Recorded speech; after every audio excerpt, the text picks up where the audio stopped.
So I started watching Fire Force for the first time. The only thing I know about this anime before getting into it was only the great animation and sound design that it has from some of its action scenes I've seen online. Other than that, I knew nothing about this show except that it was made by the mangaka of Soul Eater. I haven't read Soul Eater, but I've heard good things about it, so it was a bit reassuring to get into Fire Force knowing it was made by an acclaimed mangaka. And I watched the first season of Fire Force and I absolutely loved it. I knew that this anime was going to have great animation and sound design, but I did not expect it to be this good, and the sound design was familiar to me, but I couldn't quite figure out where I was familiar with it before, up until I found out this anime was being made by David Productions, the same studio that is making the JoJo's Bizarre Adventure anime. And you know how good the JoJo's Bizarre Adventure sound design is, and it's very evident that they put the team who's responsible for that great JoJo's Bizarre Adventure sound design on Fire Force. But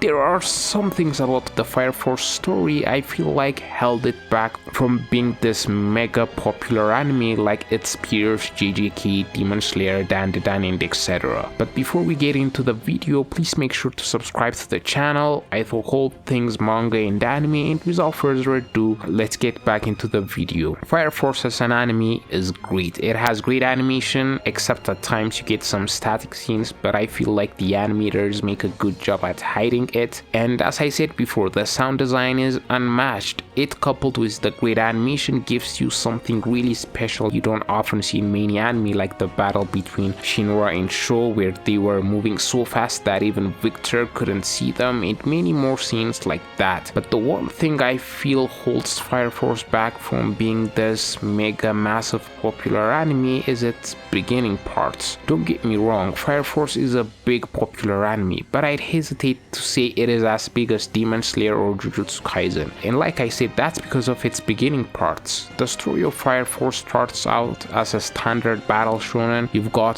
Shinra, who wants to be a hero, joining the Fire Agency. He has a rival in Arthur, and you've got all the shonen cliches in it right from the get-go. And I feel like that puts off a lot of people from getting into it, and it's a shame because I feel like Fire Force is way better than some of the shonens that are getting all the hype. It's the one thing you can criticize Fire Force for, because it doesn't do anything revolutionary for the shonen genre, at least the beginning parts of it. Take Dandadan as an example. Dandadan with its absurdism with ghosts and aliens, also Jujutsu Kaisen with the concept of the strongest in Gojo and Sukuna, Kaiju number 8 with the 30-year-old too late to be a shonen hero. Fire Force doesn't do any of that to mask the shonen tropes that puts off a lot of people these days. And it's not like JJK, Dandadan, and Kaiju number 8 are not traditional shonens with shonen tropes and cliches within them. They absolutely are, but they do a better job of masking it to get the audience hooked in first, then it brings you into its shonen story. Fire Force doesn't do that, so it may come off a bit generic, but if you give it a chance, it's going to be an absolute great watch. And it's unfortunate Fire Force didn't do that, and it led many people into thinking that it's not as high quality of a shonen like the other big shonens out there, when in reality it's a solid story with an amazing plot, lore, world building, and a massive cast of likable characters. Seriously, the world building and mystery in this story is top notch. It's one of the reasons this story hooked me in. The fact that it's a post-apocalyptic world with so many unknowns that our protagonists have to face, the mystery with the evangelist and everything surrounding it is great. I also like how the show slowly reveals the mystery behind this world. It feels organic. A lesser quality story might just plunge you with the answers, robbing you of that sense of wonder.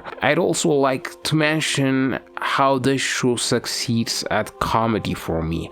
I like the abrupt one-liners and the quick cutaways. They make the jokes funnier, but it takes it a bit too far with the ecchi stuff with Tamaki's gag. That's the only downside for me. One favorite comedic scene of mine was during the Nether arc in season 1 when they were about to enter the Nether and Arthur pushes the captain to get him past the gate and he just screams. I laughed my ass off during that scene because you don't expect that from Captain Obi. Also, I really love some of the flashbacks we get in this story. One of my favorite being when we get to see the flashback of Company Commander Hinawa, the glass dude, and Captain Obi. Their sense of honor and wanting to do the right thing is infectious. Also, the captain and his reverence for putting away the Infernals endears you to him. I also like Joker and his VA Suda Kenjiro as well. He is goated. Also, the 5th Division leader Hibana, I liked her backstory and her reasoning for being cynical. Also, the 7th leader Shinmon Benimaru and his desire to be a good leader, and that drove his whole arc. That was all excellent. I like the gag with him being gleeful when he drinks. That was hilarious. I also love the fact that Captain Obi doesn't have powers. It makes his conviction even more respectable and impressive, kind of like how Captain America was a good honorable man even before his powers. And I also like how the show doesn't put much focus on the fact that he doesn't have powers. It is only when he was fighting the captain of Division 7 Benimaru that we find out he was empowered. Maybe some of you picked this up much sooner. It makes it all that much admirable. I like characters who don't possess the magic of the power system in that respective world but still find a way to be strong and relevant, much like Rock Lee from Naruto. Another thing I like about Division 8 is that even after they found out about Shinra's dark past with him meeting Joker and learning that his brother is a member of the White Clad, they were all in support of Shinra without a moments of hesitation. That sort of stuff is really wholesome and it is an effective way to endear us to the main cast that is Division 8. And another big part of Fire Force that I find fascinating is religion. Religion is something you don't see get tackled in shonen as much or even anime, but when they do, it often takes the cynical approach where religion is there to control you, not just shonen but many fictional stories. That is also the case in Fire Force, but the thing I love about how Fire Force handles this is that they don't go full blown doom and gloom. The story acknowledges that religion can be used and manipulated to control people, but it also gives you hope and meaning to your life. A great example could be when the creepy captain of Division 3 was monologuing during the Nether arc, where he said that there is no point to prayer because we don't know whether those prayers will get answered or not, and he criticizes faith and advocates to believe in something more tangible, even if that something tangible is telling you to act out evil. It's almost as if he was saying that religion and brainwashing are the same thing, and this coming out of a villain like him highly discredits his philosophy.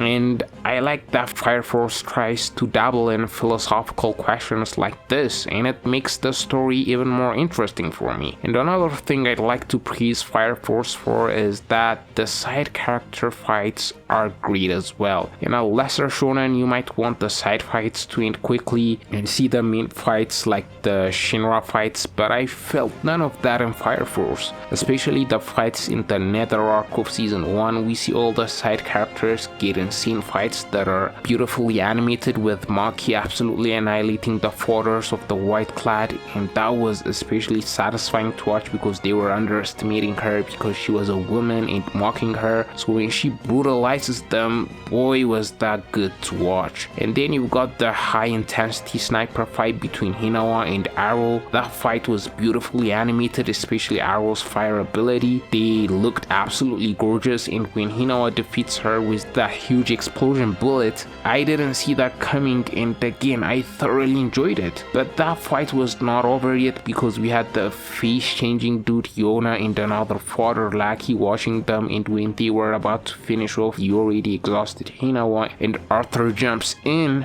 again another hype moment. This arc was one hype moment after the other and it never stopped. I wasn't in a hurry to watch the Shinra vs. Sho fight because the side fights were too good. Even the sister and Tamaki fight versus the strong dude that they hyped up, Assault, that was not only good but funny AF, and it sort of reminded me of One Piece fights where unexpected silliness occurs in a fight such as Zoro vs. versus Kaku in One Piece where Kaku turns into a goofy giraffe. That may not be some people's cup of tea, but I love it. And the final fight between Sho and Shinra, that was one of the most creatively directed and well animated fights that I have seen in an anime. When we saw it through Victor's POV and we see a little spark and they both disappear, and it was not that they actually disappeared, but it was the fact that they were moving so fast that Victor thought they went somewhere else. And when they encircled him during their fight and we see the footprints, that was absolutely badass and cool AF. And the whole Shinra stopping time with his speed and the fact that he made Sho trust him and Haumea didn't brainwashes him, that was some crazy roller coaster of emotions, and it sucked me in and I absolutely loved it. Was not expecting to like Fire Force this much, but it's a damn good show. May come off a bit shonen-y at the beginning, but if you give it a chance, you won't be disappointed because it's the type of anime that gets better and better the more you get into it. If you've made it this far, please subscribe to the channel, it would mean a lot. And with that said, see you guys in the next one.